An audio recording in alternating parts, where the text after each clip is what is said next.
तारीख पे तारीख, तारीख पे तारीख। आपने पिक्चरों में देखा होगा, यही चल रहा है खान सर और रोशन सर के केस में।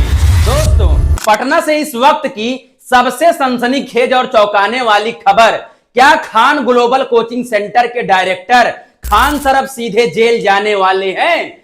खान सर और उनके दो गिरफ्तार बॉडीगार्ड्स के मामले में आज पटना सिविल कोर्ट में जो कुछ भी हुआ, उसने पूरे बिहार की सियासत को और कोचिंग जगत में हड़कंप मचा दिया है। दोस्तों, रोशन आनंद सर के वकील ने केस डायरी को लेकर एक ऐसा शॉकिंग दावा किया है जिसे सुनकर आपके होश उड़ जाएंगे। आखिर पुलिस की उस गुप्त डायरी में खान सर के खिलाफ क्या लिखा है। दोस्तों नमस्कार, मैं सुग्रीव कुमार। दोस्तों, आज पटना सिविल कोर्ट में खान सर के मामले की बेहद अहम सुनवाई होनी थी, लेकिन ऐन वक्त पर जिला जज यानी डिस्ट्रिक्ट जज छुट्टी पर थे, जिसके कारण यह सुनवाई एडीजे 2 की अदालत में हुई। ज्ञान बिंदु जीएस एकेडमी और रोशन सर के एडवोकेट सत्यम झा ने कोर्ट परिसर में मीडिया से बात करते हुए साफ किया है, आज जिला जज साहब छुट्टी पर थे, इसलिए अदालत ने इस मामले की अगली सुनवाई के लिए 7 तारीख तय कर दी है। देखिए क्या कहा है रोशन सर के वकील सत्यम झा ने। में सुनवाई के लिए तारीख तय हुई थी। डिस्ट्रिक्ट जज जो है आज छुट्टी पर थे, इसलिए अगली तारीख जो सुनवाई के लिए तय हुई है वो 7 है। लेकिन दोस्तों, असली धमाका तो इसके बाद हुआ, जब अनफिल्टर मीडिया ने एडवोकेट सत्यम झा से पुलिस की केस डायरी को लेकर सवाल पूछा, तो उन्होंने कैमरे के सामने एक बेहद रहस्यमयी और बड़ी बात कह दी है।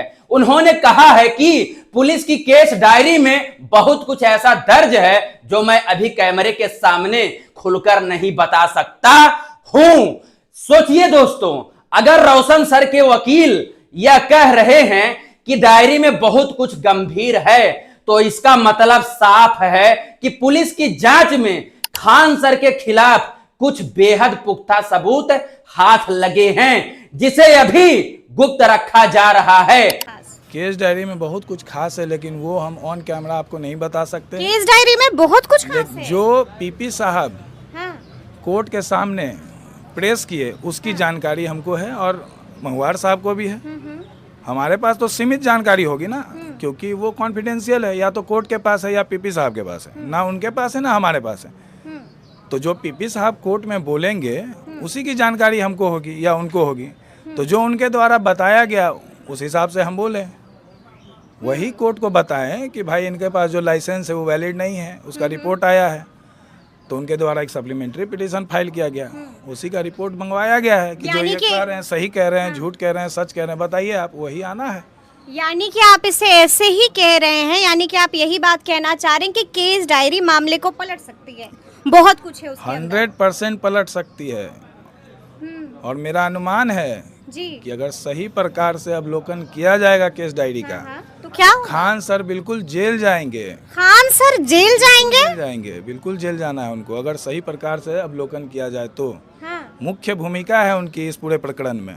वहीं दूसरी तरफ खान सर के वकील अरविंद कुमार मवार से जब पूछा गया कि खान सर को कोर्ट से अब तक राहत क्यों नहीं मिली, तो उन्होंने भी अपनी अंदर की बात रखी है, जिसे वीडियो को देखना और समझना जरूरी है। ये रही वीडियो आपकी स्क्रीन पर। क्या होगा? बहस होगा, फाइनल बहस होगा जब आ जाएगा रिपोर्ट, तब तारीख तो पढ़ना ही है ना। जब हमने सप्लीमेंट्री फाइल किया है तो उसका वेरिफिकेशन होना जरूरी है कि ये जेन्युइन डॉक्यूमेंट है या नहीं है, और अथॉरिटी के द्वारा इशू किया गया है कि नहीं, इसकी जानकारी तो लेंगे ही लेंगे ना, पीपी साहब लेंगे। तो पीपी साहब ने सबमिट किया है कि इसकी हम जानकारी आईओ से ले लेते हैं कि इसमें क्या है नहीं है, वेरीफाई करके आईओ ही सबमिट करेंगे ना, इन्वेस्टिगेटिंग ऑफिसर ही इसमें सबमिट करेंगे। उनके रिपोर्ट आने के बाद ही फिर हियरिंग होगी। तो खान सर हो सकता है कि रिपोर्ट आए तो फिर पीपी साहब समय ले सकते हैं बहस के लिए, फाइनल हियरिंग के लिए। तो खान सर को मुकम्मल राहत के लिए कितना इंतजार और करना पड़ेगा? जब पूरा कंप्लीट हो जाएगा तब लेकिन रोशन आनंद सर के वकीलों का रुख एकदम कड़ा और आर पार वाला है। उनका साफ कहना है कि अगर कोर्ट से खान सर की बेल जमानत रिजेक्ट हुई तो खान सर को सीधा जेल जाना पड़ेगा, और जो उनके बॉडीगार्ड्स गिरफ्तार हैं, अगर उनकी बेल कैंसिल हुई तो वो जेल में ही सड़ेंगे। यही नहीं, अगर निचली अदालत से खान सर को बेल मिल भी जाती है तो हम चुप नहीं बैठेंगे, हम तुरंत उस बेल को रद्द कराने के लिए बेल कैंसिलेशन में जाएंगे। देखा जाए क्या कहा है सत्यम झा ने। बेल रिजेक्ट होगा तो खान सर जेल जा सकते हैं, उनका बॉडीगार्ड का अगर बेल रिजेक्ट होगा तो वो जेल में ही रहेंगे, यही हो सकता है। और अगर बेल मिल जाता है तो हम लोग बेल कैंसिलेशन में जाएंगे। दोनों रास्ते हैं। दोनों रास्ता है, बेल अगर कोर्ट देती है तो हम लोग कैंसिलेशन में जाएंगे। लेकिन खान सर के पीछे आप लोग लग गए हैं। खान सर के पीछे हम नहीं लगे हुए मैम, जो मटेरियल है उस आधार वो पर उनके अगेंस्ट लग गया। दोस्तों यानी साफ है दोस्तों, रोशन आनंद सर के वकील अब खान सर को किसी भी कीमत पर बख्शने के मूड में नहीं हैं। कानूनी शिकंजा पूरी तरह कस चुका है और अब सबकी नजर 7 तारीख की अगली सुनवाई पर टिकी है। क्या पुलिस की केस डायरी में छिपे राज खान सर को सलाखों के पीछे पहुंचाएंगे या खान सर को कोर्ट से बड़ी राहत मिलेगी? इस पूरे हाई प्रोफाइल मामले पर आपकी क्या राय है? कमेंट बॉक्स में अपनी राय जरूर दें। इस वीडियो को दबाकर शेयर करें ताकि सबके सामने सच आ सके। दोस्तों धन्यवाद। जय हिंद, जय भीम।